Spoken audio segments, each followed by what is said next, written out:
I've been asked to talk you through a breathlessness case study using the algorithm. And I learned a lot from doing it, actually, because it gave me the opportunity to look backwards as well as forward through a patient's care.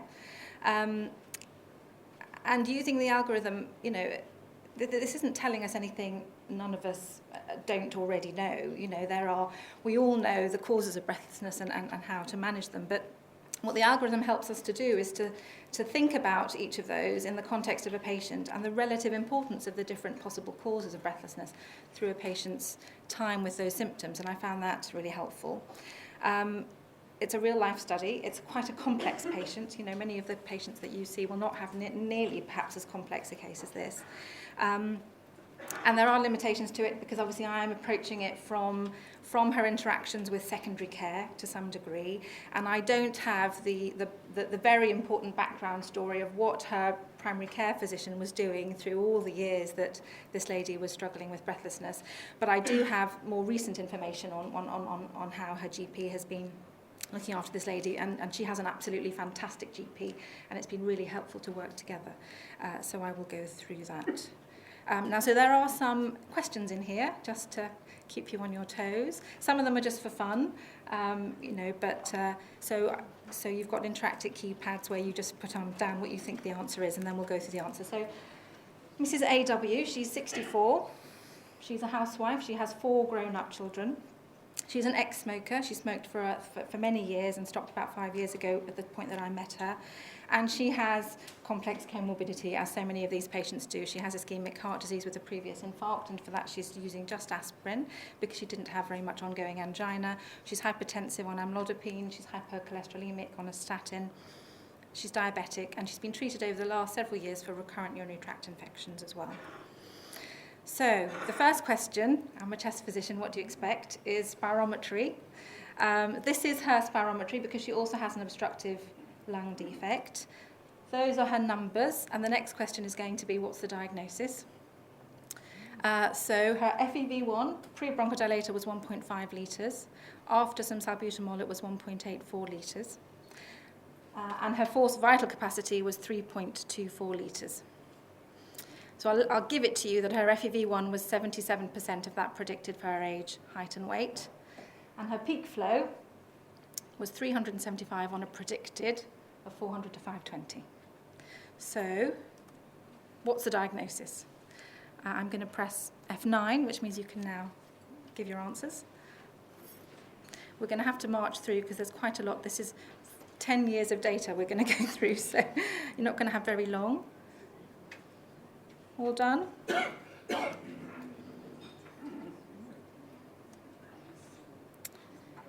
Fantastic. Okay, so a quarter of you believe it's asthma, 25% have said mild COPD, and 42% have said both. Well, in fact, she does have both, so you were right.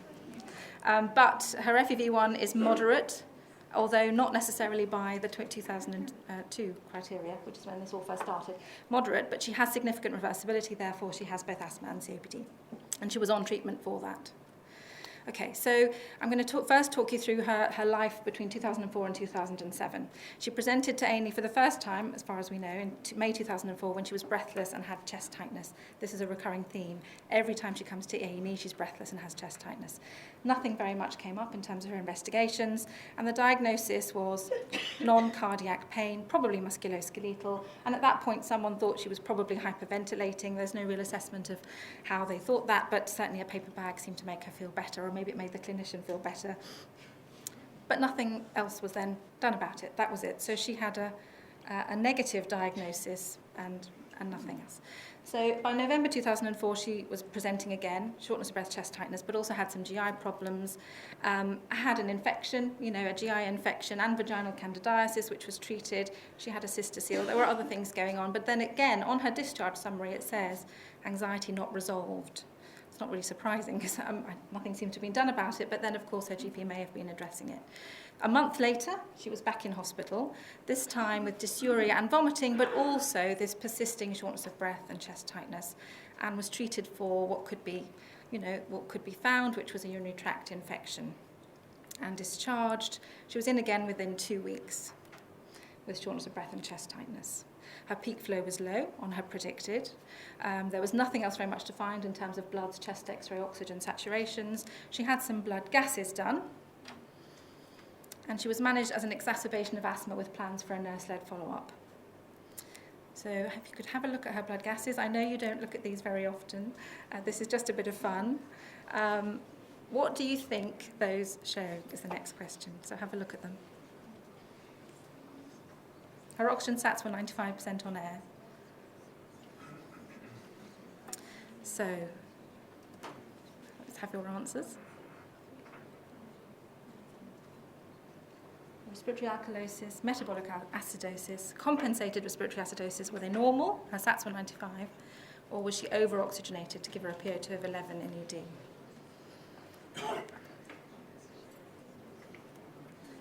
Respiratory alkalosis, fantastic. Who says you don't look at blood gases? So those are the normal ranges. She was well oxygenated, but her CO2 was low at 3.4, and she had an alkalosis on her pH. So that's a respiratory alkalosis. So what are the causes of a respiratory alkalosis? Well, they're as long as your arm. It's anything that causes you to ventilate, to blow off CO2. So hyperventilation could be one cause, but of course, anything that's causing you to be breathless, like a pneumonic illness, like an acute asthma attack, could cause those sorts of blood gases. So, so that's what we're seeing. But anyway, she was managed for an acute asthma attack at that time and followed up. So if we were thinking about the algorithm, just to bring you back to the algorithm, at this point, what do we think? I think it's just helpful then to say, well, what are the main causes at that point of this lady's breathlessness? And we know what the 5 options are. And I think it would be reasonable to say, well, we know she has a respiratory condition, and clearly there's something going on around anxiety in this lady at that point. So time marches on. She was in hospital again in September 2005 with breathlessness and chest tightness, and managed at this point for an exacerbation of COPD. So the diagnosis had switched somehow, it was now felt that that's what this was. And then she was in again, on an almost monthly basis, and managed again. And of course, on each occasion, she was getting antibiotics and corticosteroids, oral prednisolone, to treat this from the emergency department. So they were short admissions. I don't know if she ever got seen by a respiratory team or what happened with her asthma follow-up. Okay, in 2007, I think she was seen by my colleague Barry Gray in the Community Joint COPD Clinic. It was felt that clearly we weren't in control of this because she was breathless and having repeated admissions. Inhaled corticosteroid combination therapy was stepped up from Symbicort to Seretide. Some carbocysteine was added at that point, and she was referred to and completed pulmonary rehabilitation, which clearly made a difference as far as we can tell. So this bit of text talks about the summary from the PR sort of discharge letter, saying, we were really pleased she was able to come. So clearly she'd been referred before and not been able to come, perhaps by her GP. We're really pleased she was able to finish this time. She made huge improvements in her walking distance, and her MRC score improved from 4 to 3. She's planning to continue exercising in a weekly fitness instructor-led group. So that sounded very positive. MRC3 is still pretty breathless, though. So there was a period when she certainly didn't touch ED, and again, as I say, I don't know what was happening in primary care, but in 2001, she presented again with shortness of breath, and this time not just chest tightness, chest pain, and she had a troponin rise, and her ECG was abnormal. So she was managed acutely for an acute coronary syndrome, but her coronary angiogram showed unobstructed coronary arteries. So she didn't actually have ischemic heart disease as far as we were aware. Her echo, she had an echocardiogram, and that showed good LV function, no regional wall movement abnormalities, good ejection fraction, some diastolic dysfunction consistent with her known hypertension, and an elevated right ventricular systolic pressure, which would be consistent with some pulmonary hypertension. So what's the cause of her pulmonary hypertension? The diagnosis was non-cardiac chest pain. Her blood pressure medication was improved, and she also was treated with some steroids for an exacerbation of her COPD at that point. And that's all that happened. So if we're thinking again about what are the causes of her breathlessness, at that point we might add cardiac, or certainly, atypical chest pain, and certainly pulmonary hypertension now into that mix of breathlessness due to a number of different conditions. And which is the more important, though? Which is the one that's driving her health behaviour? What happened next? So this is after 2011, what happened next? In 2012, she attended the emergency department 4 times, and in 2013, she attended the emergency department 13 times, and that was converted on 6 occasions into an acute admission. So things seem to be getting worse. There's an escalation of the problem. So just going through those 2013 admissions very quickly, guess what? It's shortness of breath and chest tightness she presents with. Her troponin is up, which I think was a bit of a red herring because people didn't really know what to do with that. She got treated for acute coronary syndrome, but actually the diagnosis at the end of that was cardiac vasospasm. So this isn't an ischemic event, this is coronary vasospasm, and she was given some calcium channel blockers. Plans were made for an outpatient stress echo just to make sure nothing was missed. And in July, 1 month later, she's back in again, treated for an COPD exacerbation with oral antibiotics and steroids. During that admission, she was picked up by the integrated respiratory team and had interventions around the COPD discharge bundle, which I hope you're all familiar with, which involves making sure the diagnosis is right, making sure the inhaler technique is right, supporting another pulmonary rehab referral if that's appropriate, some disease-specific education, and then a follow-up plan. So she had all of that input, but it really couldn't happen. I mean, the PR couldn't happen because she was in again a month later. And a scandalised junior doctor wrote on the discharge summary, "No home nebulizers or oxygen for this poor lady who keeps coming in breathless," as if that was where the gap was in her care, which I thought was quite amusing. And she was in twice in August. It's rather a depressing story, isn't it, really? So this is her chest x-ray when she came in August 2013. Unremarkable. This is her CT scan, so it was only a matter of time before she got a CT pulmonary angiogram. It's remarkable that she escaped this long without having one, but she got one in August 2013 because she was breathless and presenting acutely with a troponin rise, I guess, to exclude a pulmonary embolus. I'm not sure it projects that well, and it's a bit bright in here, but this is the lung windows from her CTPA. And I know you don't look at many CTPAs, but again, as a bit of fun, I'd like you to hazard a guess as to what you think it might show. And I don't think you can see it that well, so I think we'll have a punt. Have a little vote. Look at the lung windows. So the lungs are black because they're full of air, and it doesn't project very well, so we'll move on. So these are the options. But essentially what it shows is centrilobular emphysema. So all of these little black holes where the lungs look moth-eaten is all centrilobular emphysema, and that's this very classical cobwebby appearance that you get due to smoking-related emphysema. So, to 2013, she carried on coming into hospital with breathlessness, chest tightness, and wheeze. And during one of her admissions in September last year, which was at the time that I first came across her, she was seen by the cardiac acute coronary syndrome specialist nurse because of this raised troponin in the context of normal ECGs and repeated breathlessness. And the comment was, it was understood that she had had an MI in 2011, and we know that her coronary angiogram was normal. But she understood from that episode that she'd had a heart attack, and I was able to reassure her that this was not the case. It was apparent that she had low mood due to her chronic condition. She was assessed by the liaison psychiatry nurse prior to going home. But there's no comment on what the outcome of that assessment was or what the follow-up plan was. It doesn't seem, low mood due to her chronic condition. What about chronic condition due to low mood? I suppose that's the other way of thinking about it. And then in September, when she was in again, someone said, patient has progressive shortness of breath on mobility due to chronic progression of COPD. So I think it's worth just remembering what her spirometry actually showed. It showed moderate airflow obstruction. It didn't show severe airflow obstruction.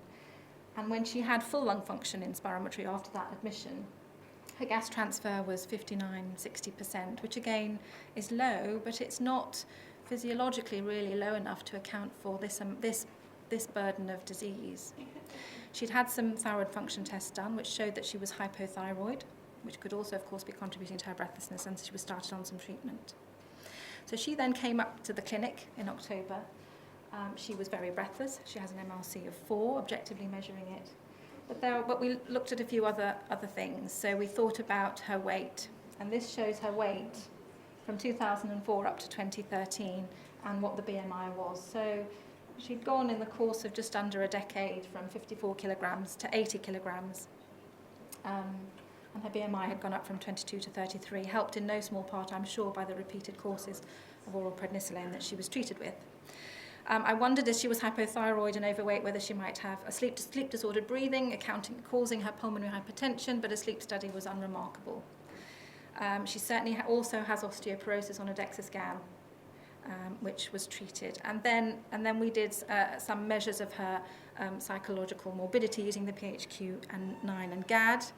So this is her results. I know that Janet's going to go through this in detail and we're short of time, so I might not spend too long on it, but this is her PHQ-9 score, which asks about interest in doing things, feeling down, depressed or hopeless, and then goes on to other questions. And her score for PHQ-9 was 15.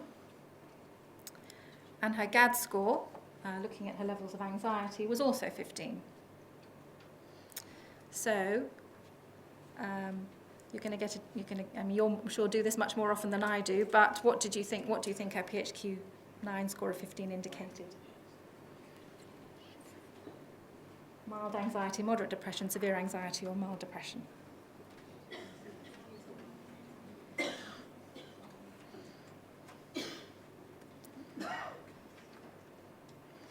Moderate depression. Fantastic. And what about the GAD score of 15?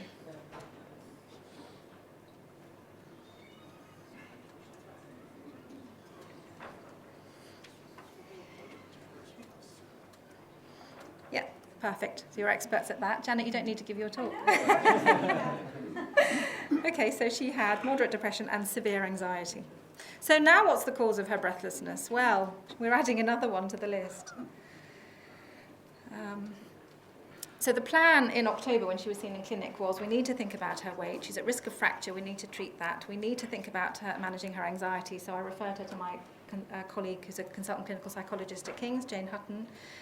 I felt we were hugely over-treating her with both oral and inhaled corticosteroids, and in fact her high-dose inhaled corticosteroids also were not indicated for her degree of airflow obstruction, because if you remember, her FEV1 was above 50% predicted, it was 73% predicted, so I asked her GP to very kindly step her down off her Seretide, and she is now just on Serevent, and the plan was for the integrated respiratory team to support her at home to start to talk about these issues. But events overtook us because she had a very busy Christmas in January 2014, presented with some ankle swelling and breathlessness in November. The diagnosis was heart failure, even though there was an echocardiogram on our system telling us that she had an ejection fraction of 60%. And she was referred to the community heart failure team. But by December, she was really unwell with shoulder pain, anemia, an acute kidney injury, an albumin of 22, ankle and abdominal swelling, and significant orthopnea. What do you think the diagnosis was? Oh, there isn't. Nephrotic syndrome. Didn't really expect that. She also had a DVT, hypercoagulable state, and she had a supraspinatus tear. So she came under the renal team. She was in hospital for over a month. Just under a month, and was treated with high-dose oral steroids, again, and referred to the renal counsellor because, clearly they could see that this was having major impact on her. So she now has a full house of causes for her breathlessness, which has evolved over a decade or more. So when I saw her in clinic about 2 months ago, she came in a wheelchair, because she's no longer really able to walk out and about at home. She's using a walking frame at home. So she's had a huge functional decline over this time.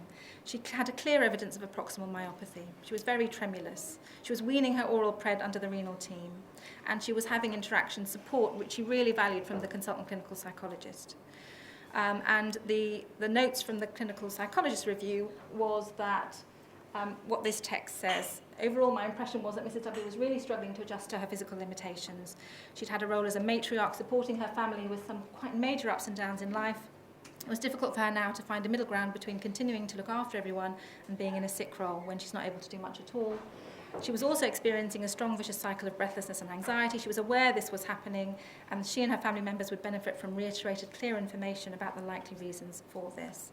And around this time, we started to all talk to each other. So her GP, the emergency department, her care of the elderly physician who was involved in the community MDTs, and the patient started to think about this together. And the patient had said, I really don't think all these medicines, these steroids are good for me. I'd really like to be able to go out more and do more. And her GP sent me a fantastic email asking for support and saying, I've not treated her for an exacerbation for a long time. I'm not sure she's really having exacerbations. The problems are that she's weak, she's immobile, she's not recovered her strength from her nephrotic syndrome, and her lung function tests are much better than you would assume on meeting her for the first time. She told me yesterday that one of the ED doctors said she should have a nebulizer. I'm not happy for this. I don't think this is the answer, says her GP. This will encourage her perception that she's a very unwell person, and I'm trying to challenge this and move her towards a healthier, more independent, less medicalised life. She's been treated for recurrent UTIs, but actually MSUs haven't grown anything, and she has atrophic vaginitis, so I've given her some estrogen cream. And she started citalopram for depression. And what I would really like was to reduce her pill burden and start to manage the psychological aspect of her illness. And could we please have some clear guidance for ED doctors about when to treat her for an exacerbation if she presents out of hours?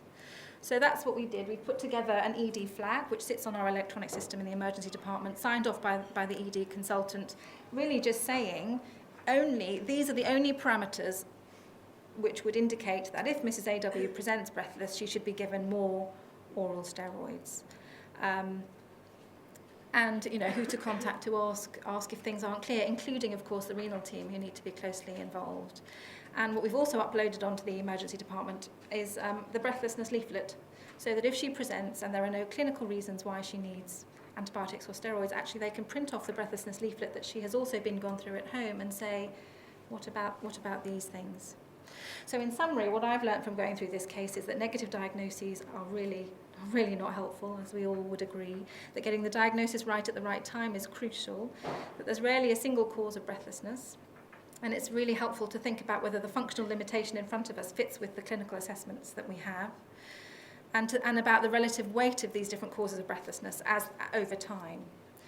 It's reminded me about the iatrogenic harm we do, and that actually coordinating care can actually be an opportunity to help and make a difference.